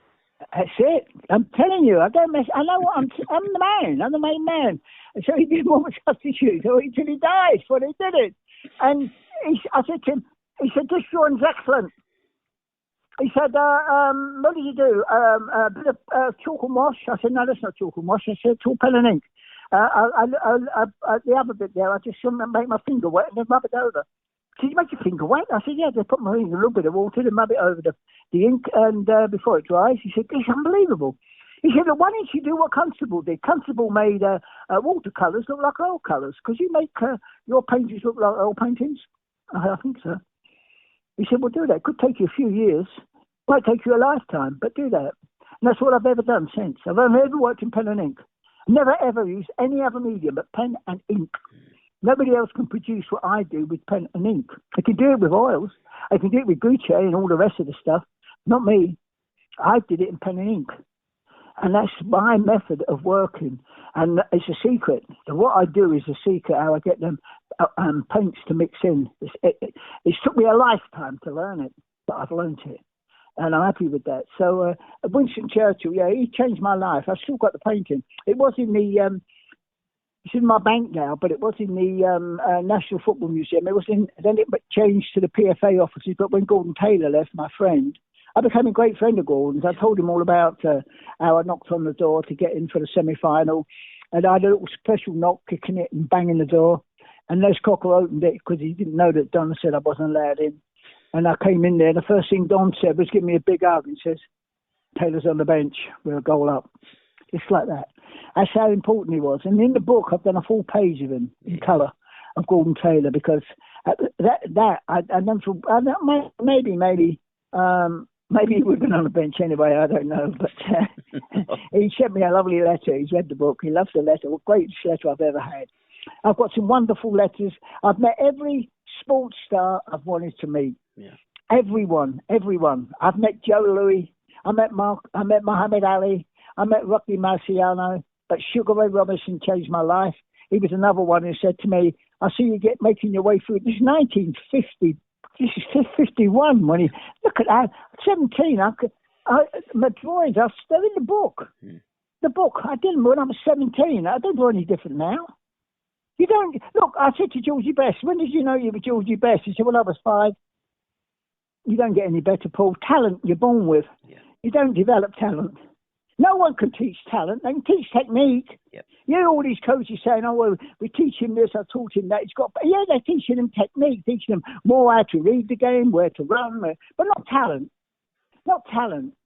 He said to me, Jules said to me, look, I'm doing my baby's nursery. I'm painting Disney characters. I said, oh, he said, I know you're good on the Disney characters. Can you help me? I said, no, I can't help you. Could you help me play football, George? He said, no, I couldn't tell you anything. I said, well, I can't tell you anything. It's as simple as that. It's up to you, George. You can do it. And he did. It's fantastic. I got it. If someone wants to see it, I send it to them. If anybody listening to this says, well, did all this happen? Ask me, send me a note, send me anything. Make sure it's a stamped address, and then I'll send it to you back. You'll get it. I promise you, everything I've said on here, everything I'm talking about happened. Absolutely. And when I look back on my life and think, I'm 6 months I toured America, never missed a putt. 6, have that responsibility. Go over there when you say, I signed a putting contract. Look, I mentioned the putting because it's in the book. I've got a phone call before the final. Before the night of the final, I'm at home. Yeah. And a call goes, and I pick up the phone. It's 7 o'clock. And I wonder the hell's phoning me at 7 o'clock. And it's Don Revy. Paul, the boy seemed a little bit edgy. Could you bring your putting mat over and a couple of putters and a few golf balls and we'll have a little putting contest? What do you think? I said, you sure? He said, yeah, of course I'm sure. I said, well, I might settle the boys down. I said, okay, I'll come over. He said, we're heading off. I went over there, turned up, saw them. He put the mat down, and they all put a fiver in. And it was a fiver a go, and the money was put down. Bang, bang, bang, bang, bang. Last one staying in was Johnny Giles. And Johnny Giles come up to me. He was the last one. And he come up to me and he said, I took a penalty in front of 1,000, in front of 10,000, in front of 100,000. You ever done that? I said, no, not in front of 100,000, no. You ever putted in front of 100,000? I said, no. He said, well, you are now, because I'm going to beat you. And Don Revy said, yeah, but before you do, I'm moving it back 2 feet, not 4, not Paul's distance, because it's going to go on all night. He moved it back 2 feet, but that was my distance. That was my secret. From 4 feet, I aimed for a hole at 6 feet. That way, he took out the ball. It went in so quick, bang, that was my secret. No one knew that. I thought it was a 4-foot putt. No, it wasn't. It was always a 6-foot putt. But he never got to the hole at 6 foot. It dropped into the one at 4 feet because it took out the bar. There was no bar. So Johnny Giles went up for the 6 foot and it caught the edge and bounced out. I went up and instead of hitting it in the hole, I knocked it behind me. The next minute, I'm 10 foot in the air. It's Jack Charlton. My shirt's torn right down the front. And he said, you're not leaving till you putt. I get down. So I got down. I looked at Johnny, put the putt behind the ball. Bang, straight in. And I then walked across, not a sound, and got all the money and put it all inside my torn shirt. The man who tells the story better than this is S. Cocker's son, who was there on the night. He told it when I did a show with Alan Clark for the Football Supporters Trust. Yeah. And I couldn't believe it. As I'm walking out the door, someone grabbed my arm. I thought, well, it's Jack again. It's Jack, what's he want now? And it was Alan Clark. And he said, Beaver, I'm going to score tomorrow, and I'm going to score the winner. And I looked at him and I thought, Dixie Dean could teach him nothing. I was talking to Dixie Dean. This guy meant it. And I walked away a happy man. And that's exactly what he did. He scored the goal that won the cup. That is Alan Clark, where he's now. I did that I went up to, look, I went all the way up to meet 2 people. One was Peter Emerson, who was then the vice chairman, and he's now the chairman of the Leeds United Supporters Trust, and another gentleman about an art exhibition he wanted me to appear in. And I went up there, and he's talking to what I thought was Peter Emerson. And I'm talking to him. We're not making sense, and I'm not making sense. And in the end, he gets up and says, you're not interested, and leaves. And then someone says, Beaver. And I turn around. I hadn't been talking to Pete Emerson. I've been talking to the other guy. I didn't know. And there I am now talking to Pete Emerson. And he presented me with a most wonderful thing I've ever seen, all framed. Saying, you made us the first modern club. You did this, this, and this. You made Leeds the first modern club. You gave us our anthem. You gave us the routine of coming out early, which everyone does now. It's all there, beautifully written and signed. I thought, God, I can't believe this. And he said to me, look, we're putting on to do with Alan Clark. We spoke to Alan, and Alan said, yes, you definitely come up if you can get the Beaver. And I did it with Beaver, but it was Les Cocker's son, Dave, who went on and told the story of the putting twice as good as I tell it. But he was there that night. He said, I couldn't believe what I saw. It's just as clear now. It's as clear now as when I was there as a little boy 50 years ago. Imagine that. Fantastic. And when I looked at him, I couldn't believe he looks older than me. Can you believe that? He looks older than me. That's 50 years ago. So he's the most wonderful man ever. He said to me, can you do a montage? I said, what do you mean a montage? He said, I'll pay you. I don't care what it costs. I'll pay you. I want a montage of me with my 2 grandchildren because I've got the trophy. I said, what trophy you got? He said, the championship trophy. I've got it. They've lent it. I've got it. I won't tell you how I've got it, but I've got it. I want it shown me on loan, and I've got it. I want it done. He said, the only sad thing is Les is not here. My dad. I said, he is. He said, in spirit. Only in spirit, Paul. I said, no, he's not. I can see his reflection in the cup. He said, you can see his reflection in that cup? Yeah, I can see it. I see Leslie's face in the cup. He said, could you draw that? I said, yeah.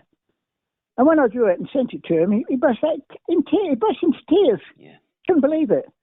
And that's what I did. Because I saw his face in the cup. I said, I painted it in. There you are. It's in the book. That's pictures in the book. So it's the book. Look, if you're a Leeds fan and you haven't got the book, people are going to point you out in the street and say, look, he hasn't got the book. He's in that bloke hasn't got it. But it's a man who actually hasn't got the book. You get pointed out. You get laughed at.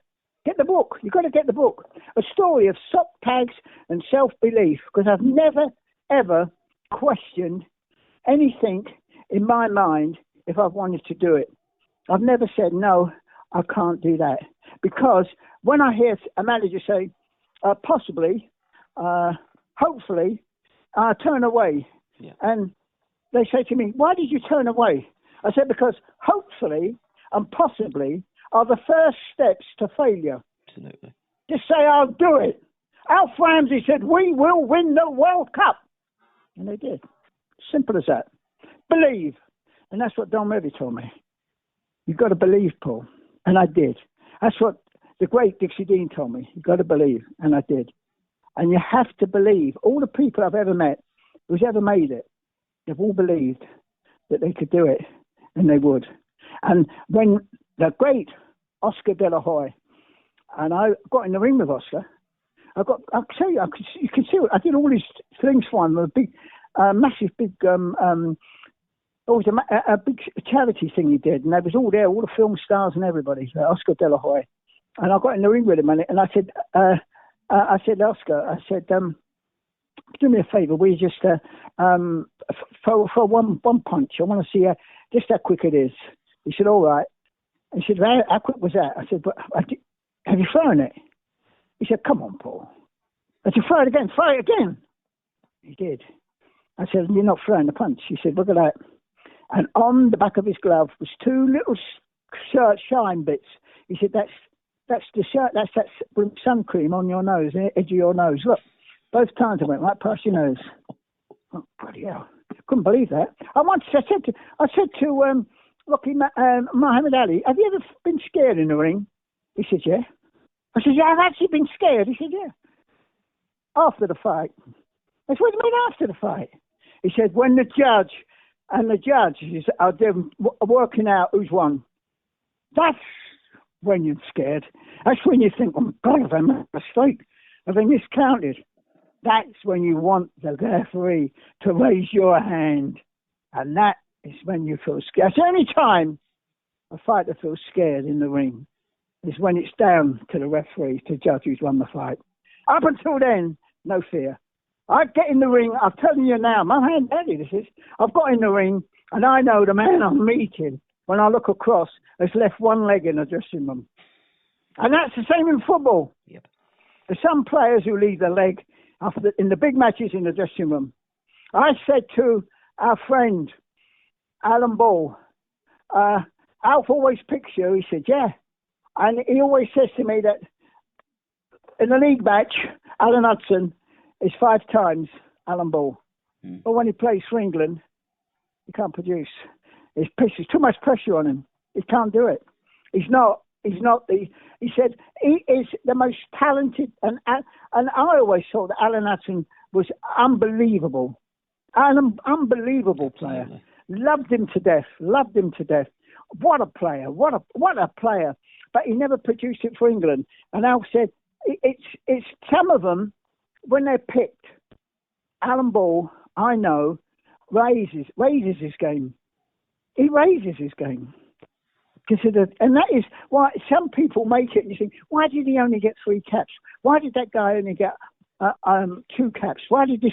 And that's the reason why. They don't produce it on the day. And I said to Paul Gascoigne, who was my neighbour, what is the biggest pressure you're put under in a match? He said, I'm never under pressure, but I don't like it when they say, we want 2 goals from you today. You can't just do that. Do you ever get that? I said, yeah, of course I get them days. I get days when I come down, I'm wearing boxing gloves. I can't draw. Yeah. If I do draw, it's not me. It's not Paul Trevillion drawing. Yeah. I've got boxing gloves. It just isn't there. Yeah. And you can't find it because it's a gift that you've got. You haven't learned how to do it. Because you haven't learned, there's no steps to putting it right. You have to accept. It's not my day today. Yeah. And I said this to Georgie Best. I worked with George, it was 18 weeks on a series of the people. And George said to me, I'll come in sometimes, Paul, and I say to Matt, Matt, honestly, Matt, I've not got over the last game and I've got a bit of a cold. I'm off a bit, you know. And he says to me, give me 20 minutes, George. Just 20 minutes. And if you can, get us a goal. He said, now go out there. And I suddenly think, hello. And everything I do, I give him 2 goals. I come in, I play the whole match. Yeah. Then other times I come in, I say, can't wait to get out there today, Matt. I run out. Boom. He said, you get that enjoying? I said, yeah. I said, I'll tell you, I went to see Tom Finney in 1933-34. In 1953-54. And it was Dixie Dean I saw in 34. Yeah. I saw Tom Finney before they played WBA, and the year before they called it the Matthews Final. Yeah. Stan, the man, had done the business. I worked with Stan at Humbo in America. I worked with Stan. What a character he was. And he said to me, Paul, Tom Finney, he said to me, I was late. I came up, I did Birmingham first. I did Paul Mellard first, because he was on one I was drawing on the front cover. And this is 1953-54 season. And he said to me, I couldn't, there was no motorways then. And by the time I got the question, I was nearly an hour late. And I said to the guy at the desk, have you got Tom Finney's phone number? He said, why? He's still here. I said, still here? I'm nearly an hour late. He said, I know, but he's waiting. I went out there, I said, I'm sorry, Tom, I wasted your time. He said, wasting my time? I've got a ball at my feet, haven't I? Yeah. He said, waste my time, I've got a ball at my feet. And of course, the man who said it later to me, the same words, was Billy Bremner when I was working as the Beaver. And he said to me, every day when I've not got a ball at my feet, it's a day wasted. Yeah. Why aren't you at your desk drawing? Walked away. That was Billy. He's right. He was right. Should have been at my desk drawing. I wasn't. I was up there because I was doing something for the fans. I love the Leeds fans. And I said to Tom, I want to ask you a few questions. He said, I'm going to suggest something to you. Pick a spot on the goal. He was standing outside, just outside the penalty area, in the centre. I said, centre of the crossbar. Hit that. And bang! I said, phew. Hit the corner, left-hand corner. Bang! In the goalpost. I said, can't believe it. I said, hit the corner flat from here. He said, right, which one? I said, the left one. It's all right. Bang. He said, I wish the cup final was today. I said, why is that? He said, because I can do everything. Everything. Just ask me to do something, Paul, and I'll do it. And I walked away, and on the cup final day, today he would have been on the bench. He got beat 3-2. Yeah.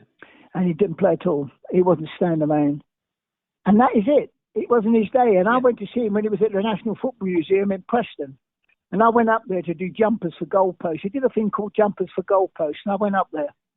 And I see old Tom, and I'm talking to him about it. And he said, I remember that day? He said, I remember that, Paul. I remember it. He said, I remember. I said, yeah. He said to me, it was a cup final. And he asked me the same question. Do you get that when you draw? I said, yeah, it's a funny thing. Sometimes, I said, it's probably like a mental block with writers when they suddenly say, today I can't write a thing. Don't know why, but I can't write a thing. I said, I just don't know. I said, but it's the way it comes. He said, of course, no one's ever taught us. No one's ever trained us up. We just, I said, it's a gift.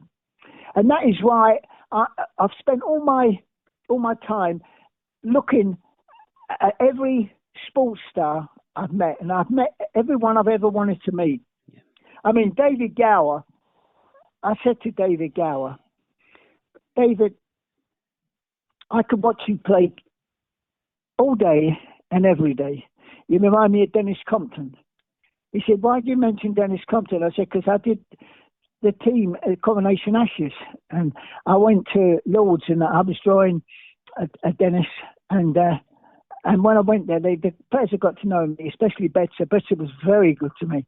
He signed all my stuff, and I said, and as I walked towards Dennis, and he was at the nets, there was a ball on the ground, and he said, pick that ball up and bowl it to me, and aim for the stumps. And I said, I'm a wicketkeeper. He said, don't matter who you are, just bowl it, Paul. And I bowled it down, and it was a terrible ball, but he let it go under his bat and said, now, you can tell everybody you bowled Dennis Compton. I said, thanks, Dennis. I said, cool. He said, now bowl another one. I bowled another one. He said, now you can tell everybody Dennis Compton hit you out of Lord's. And I never saw the ball. So I said, okay, you made your point, Dennis. And then he was a gentleman, but he could walk outside the ground. No one bothered him. Yeah. He said, all got his autograph. They used to stop and talk to the fans. How are you going to do, Dennis, tomorrow? I hope I feel right. And back me for a century. I said to you, what's the difference between you and Len Hutton? Because Len Hutton is my all-time hero. You're the one I like watching the best, but I love Hutton. He scored 300. I said, yeah, I know how many runs he scored. He said, look, Paul, when Hutton comes out, he looks at the scoreboard and sees no. He then gets in, and then he waits until he's got 10 on the board. Then he thinks, right, I'm going to put another note by that. Then when he's got the 100, he thinks, right, that's one for the club. Then he said, I'm going to get another 100, that one's for me. And that's him. I said, when you come in, you see the note, what do you think? He said, I don't see the note. I see the 100. And then I think I'll get that as quick as I can, I'll go to the races. That was the difference. He saw the 100. That's how he played. The big difference. Big difference. That's, honestly, Dennis Compton, he was the man. He used to go walking. He once went down the pitch to a slow bowler, and so far down, he stopped and said to the slow bowler, this is true, I forgot why I've come down. He forgot why he'd come down. It's true. This is what his mum is somewhere else. They're unbelievable. And I said to David Gower said, do you know what, Paul? I'll play an innings and I'll play a shot and they go, wow! And they're standing up. And then I'll play that shot again and they go, oh my God, yeah, look at that. Yep. And I'll play another one and I'm cool. Yep. And then they say, as usual, David Gower gave his wicket away playing a careless shot. Yeah. Can you believe that, Paul? I've already played half a dozen and brought the crowd out of their seat. You play one, and the margin of error is so small, Paul. And he said, what do you admire about my game? I said, look, I've seen them all. I've seen Weeks and Worrell when they came over. My West Indian pals of mine, Aberdeen and Valentine, when they bowled England out. And then they were brilliant. 1950, that was. That's why I got on so well with John Holder. And the West Indies, Weeks, Worrell and Walcott. Oh! And they hit the ball. But they muscled it. I said, you, David, have never, ever muscled a ball. You watch Stokes, he muscles the ball. I love Stokes. Love him, love him, love him. But he muscles the ball. Puts everything into it. And the same as Butler. Gower, it's a bit like Root. He's not as good as Gower. But Root, you see Root hit a shot and it swings, goes to the boundary, every bit as quick as what Butler and Stokes have hit it, but it's timing. And David Gower never muscled a ball, but I've seen him whistle to the boundary. And I used to watch him. I thought, oh, what a player! What a player! And I did a drawing in pencil, and he phoned me up and he said, that drawing in the You Are the Empire book, I'd like that, but can you do it in colour? I said, no, it's in pencil. You want me to put ink on it and start using ink? Take the pencil away. And he said, no, you can do it. I said, no, I can't. If I could, I would do it, but I don't do that. I don't take it to that degree. A pencil, it's too heavy. The pencil's too heavy. He said, Paul, you can do it. I'll see you in a week. I'll come up to the Guardian and we'll sign a few prints. How about that? We turn it into prints, but do it. And I thought, got to do it. I've got to do it. Now, when I looked at it, that's the test. It's like me. I work in pen and ink. Yeah. One mistake, and you start again. Yep. You can't rub it out. Yep. It's like a 147. People say to me, could you do a 147? I saw the great Griffiths, and he was teaching a player. I won't mention his name. I forget his name because I won't mention it because I can't remember it. And I think it was Dougherty. So it could have been anybody. He was teaching him, showing him what to do. He was his coach. He was coaching him. And this guy was playing in the tournament. He was one of the favourites to win it. And I watched Griffiths and what he was doing was unbelievable. And I said to him, well, why are you teaching him when you're this good? Well, you should be playing in the tournament. He said, because of the scars. So what are you talking about? He said, the scars. It's the scars, Paul. I won the world title. But then I missed a couple. And I missed them because I missed shots. And I think about it, and I think I shouldn't have played that. But if I'd have played it and it would have gone in, I'd have won the tournament match. But I didn't. It didn't go in. So then that creates a scar, and the scars build up. There's too many scars. There's too many scars, Paul. That's why I don't play. And Alan Carnegie's never had a scar in his life. No. He didn't miss a shot. Didn't mean a thing to him. And they're the greats because they believe the next one's definitely going in. They're like children. I've never met anybody who's at the tops of sport. Dixie Dean said to me, I said, Dixie, he showed me something. I said, look, Dixie, I don't read. I don't read. He said, I was hopeless at school. All I wanted to do was play football. You find that with all the sports stars. They dodge school. They don't worry about school. They're thinking about playing football, thinking about playing tennis, thinking about boxing. I've always got something else on their mind, which is more important than schooling, because that's what they want to do. They're driven. He said, I was driven, Paul. I was driven. And they all say the same things to me. All the top sportsmen have said the same things to me. It's like a big Jack Charlton. I said to Jack, and I in Ireland, I did it. I worked for the Sunday World over there when he took Little Ireland, the Republic, to the two World Cups. And I said to Jack, what was the difference between you and Bobby Moore? I said, I talked to Alf. He said, I know what Alf told you. I could see danger. And when that ball got anywhere near that penalty area, I either headed it away, and I didn't miss a header in the World Cup. I either headed it away or put the big boot. And what's the difference with Bobby Moore? You could also see danger. But when he got the ball, he passed it for someone to run on and score. Yeah. Don't you remember the World Cup, Paul? I said, yeah, I remember it. At last minute, when he got the ball, I screamed at him, kick it in the bloody stand. I didn't say bloody. Yeah. And Bobby passed it up the line to Jeff Hurst to run onto and get the fourth goal. Yep. I'd never have done that. I'd have put it straight in the stand. But Bobby, every time he got the ball, was looking, because Bobby played 400 passes in a match. Yeah. He only actually did about 30 or 40. Yeah. But he played all those in his mind. If I had the ball now, if I had the ball now, if I had the ball now, if I had the ball now. I said, what did you think? I thought, if that ball comes in this penalty area, I'm getting rid of it. They're not going to get on that ball. It's mine. That's mine. That ball's mine. Every ball in that penalty area was mine. And that's the difference between Bobby Moore and Jack Charlton. Both great players. Both played their part in winning the cup. Again, it's like I said, look, I said to called Banks. I always dreamed as a little boy, when I went to St. Francis de Sales School, they had everyone stood in a circle, and Sister stood in the middle, and Sister would say, I'm going to throw the ball, you have to catch it, and when you drop it, you step out the line, step out the circle. I understand. And every time it was thrown to me, I dropped it. I couldn't catch it.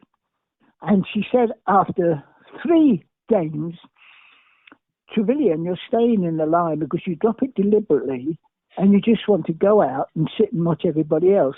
You're staying in the line, even if you drop it. And so I stayed in the line.